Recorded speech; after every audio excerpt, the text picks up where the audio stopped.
It was a completely normal, boring school day. I was in 7th period math, and the clock showed 2:45 p.m., which means the school day was nearly done. As it was a Friday, and spring break was just around the corner, you could feel everyone getting antsy in their seats. A lot of people had tests and whatnot, whereas my class got to have fun. We had a super laid-back teacher who loved to entertain us as much as possible. We lucked out in that sense. Me and my girlfriend Haley were messing around in the back, talking about something that occurred earlier that day. When it happened, the alarm for the lockdown went off, and the principal came over the loudspeaker. Now, for some context, typically a teacher would yell lockdown 3 times if it was a drill. We were always told if it was 4 times, it was not a drill. The reason for this was to hide the fact that we knew someone was in the building with malicious intent. 4 times we heard the word lockdown. Now, I've gotten so used to hearing it only 3 times that I paid no attention to how many times lockdown was even said. The teacher did the usual, turning off the lights, closing the door, and ushering us to the back corner of the room where we couldn't be seen from the glass on the door. Our classroom had 2 doors, one at the front and one at the back. In the midst of all the commotion, me and Haley did the one thing you should never do in a lockdown. We snuck out of the class. We were now in the hallway on the 3rd floor. Everything looked so weird. Not a single person in sight other than the 2 of us. A sort of humming noise came from the walls, indicating the school had cut all the power. I thought this was weird, as I thought it was only a drill. "Hey, why would they cut off the power if it's just a drill?" I asked. This was when we really started to question if it was actually a drill or not. But with us being stupid teenagers, we brushed it off as nothing. We continued roaming the halls when we started to hear a sound. We got really creeped out by this, as no one was supposed to be outside the class. Fearing it was a teacher, we ran into the nearest bathroom to hide. We ran into the 4th stall that was tucked into the corner and hid. We sort of just sat there, giggling, thinking we outsmarted the teacher. Maybe about 30 seconds had passed, and we started to hear the footsteps again, but this time much closer. My heart froze. We could tell it was right outside the door. At this point, we were sure we'd been caught. We kept as quiet and as still as possible, hoping not to make a sound. It was really weird though. The person outside hadn't come in yet, but they hadn't left either. If they left, we would have clearly heard their footsteps leaving, but we never heard them. Haley pointed this out to me, and that's when we started taking the situation a bit more seriously. The door opened, and someone stepped in. I was about to walk out of the stall and apologize for sneaking off when Haley stopped me. She whispered to me, "Isn't it protocol for teachers to ask if there's anyone in the bathroom?" She was right.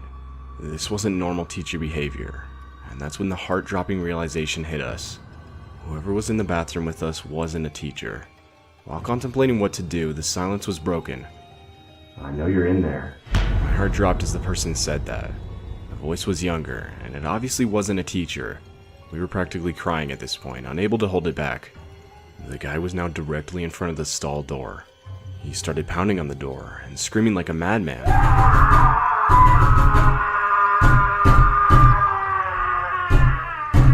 As this was happening though, I heard the door open again, followed by the familiar voice of my teacher, Mr. Taylor.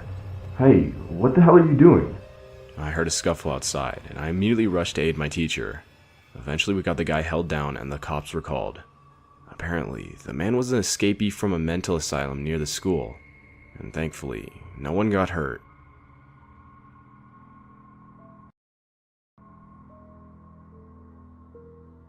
I don't know if any of you guys remember a few years ago when a sort of killer clown craze shook America for a few months. Well, this all happened during that time. I always remembered me and my friends thought it was funny, and we'd always watch those clown caught on camera videos that were really popular at lunch. Although, our laughter turned into fear when we were made aware that a few of those clowns on Twitter threatened to come to our school at 11 a.m. that day and quote-unquote kill all of us. Luckily, the school picked up on this, and they sent out emails to the parents that they had scheduled a planned lockdown at 10:30 that day in response to the threats. I was sitting in history class when I heard the familiar sound of the lockdown alarm, followed by the teacher rushing to the windows and door, locking and closing them. Even though initially the threat freaked me out, I wasn't worried at this point.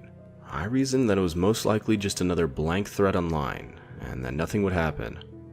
After about 40 minutes of silence, sitting on the cold floor in the corner of the room, the emergency green flashing light turned off, then followed by the air conditioning slowly falling silent, and then the hallway lights switched off. The school had cut the power, but why though? At this point, me and my classmates were staring at each other. We all knew that something real was going on, as the school never cut off the power unless something serious was happening. After 10 minutes or so, we could all hear a faint banging noise from down the corridor, shortly followed by heavy and fast footsteps. Someone was running down the hallway. They started banging on the lockers and screaming. At this point, a few girls started quietly crying. Just then, the most terrifying thing ever happened. One of the men, dressed as a clown, ran up to the class door, banging and screaming. Multiple people were crying now, and one of my friends whispered to me in complete seriousness, saying we were all gonna die. I have no shame in admitting that this caused me to start crying too. I then heard the loud sound of glass shattering. The man had shattered the glass part of the door, and I could see his arm reaching through to try to unlock the door from the inside. I was frozen and in complete disbelief as to what I was witnessing. But luckily, my teacher reacted quickly, grabbing a piece of shattered glass from the ground and stabbing the man's arm before he could unlock the door. He instantly grabbed his arm back, and you could hear his screams of pain. He then quickly stepped away from the door, and his screams slowly faded down the corridor. After another 2 hours, the principal came on the loudspeaker, explaining everything. He said that just after 11, 2 men walked into the school, one holding a kitchen knife. They ran around the school, threatening to kill students and trying to break into classrooms. But once the police raided the school, only one of them was caught, and it wasn't the one who tried to break into our classroom. After the whole event, the school got over 20 buses to take the younger kids home, and the kids 9th grade and over, like me, were told to walk home in groups and call the cops if we saw anything suspicious. I had a hard week at school after that experience. I was always thinking that the men would return, this time with a gun or something, but nothing happened. This, nonetheless, will be scarred into my mind forever. Ever since the lockdown, the school has hired a few more on-campus police officers, and they've installed some auto-locking features on doors and windows. This has made me feel a little bit better in school, but this isn't just an experience you can simply forget about.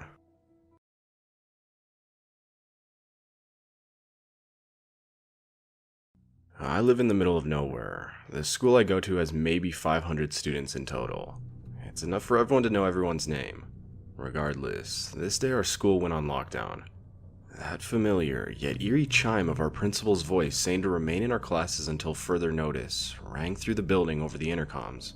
His voice was surprisingly calm, especially considering the fact that he didn't even say it was a drill. Despite our little town, crime isn't completely unheard of. We've had our fair share of reported break-ins, robberies, and even some gang activity. "I bet it's a robber down at Chase Bank," my friend Kyle joked. I laughed, and we started talking about what we actually thought the whole lockdown was for. Kyle's voice was beginning to get louder, only interrupted by our teacher, Miss Sander herself, shushing him. It had now been about 10 minutes of complete silence, but like most high schoolers tend to, we all lost our patience.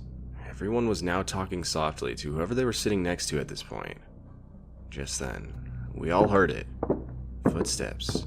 Not just one pair, but a few walking down the hall. We all went quiet, knowing that something was wrong, and if this was a drill, it would have been just one pair of footsteps, that being the teacher checking on the classrooms. Even Kyle, who had previously been talking, grew silent. Miss Sander moved slowly to the doorway, peering out from behind a corner. The heaviness in the air was suffocating. Just then, we heard footsteps again, seemingly doing another lap around the school. A girl across the room let out a muffled sob of fear. I focused my attention on the door. I was leaning out from behind a table to peer through the window to see if I could see anything. I'm not sure what I expected to see, but whatever I was expecting, a whole lot of nothing was not it. The hallway was empty and completely dark, as it tends to be when no one was in it. The lights were all automated in my school, but just then, I noticed some of them turn on. A wave of yellow light instantly filled the room as we huddled in, casting shadows against the rows of desks. Someone somewhere tried to calm the crying girl, but I could hear their own murmured voice waver. I was still looking through the door's window from a distance at this point. But of course, as I was doing this, I saw someone walk up to the window and start looking through into the room. I instantly ducked back down behind the table the whole class was hiding behind. I felt my heart beat wildly as I heard the sound of the doorknob start to shift. My vision grew static as I pulled my knees to my chest, curling up tightly in the corner of the room. The door shook as the guy banged on it repeatedly, and as he was doing this, my biggest fear came true. The door hinges gave out, and this guy proceeded to walk into the classroom. All of us went silent, praying this man wouldn't walk over to the corner of the room and see all of us hiding behind this table. About a minute passed of just this guy standing there, and we could hear someone else sprinting to the door, followed by the words, "Dude, we gotta go. The cops are already here." That's when I heard the guy start running out of the room and down the hall. The cops came, and a little later that was it. The guys who entered the school were never caught, and apparently they were armed with guns. The story goes that one of the kids at my school tweeted at a gang, essentially making fun of them the night before that school day. And of course, the gang took it very seriously and planned on raiding the school and killing the kid responsible. Luckily, they weren't successful, but this experience still terrifies me nonetheless.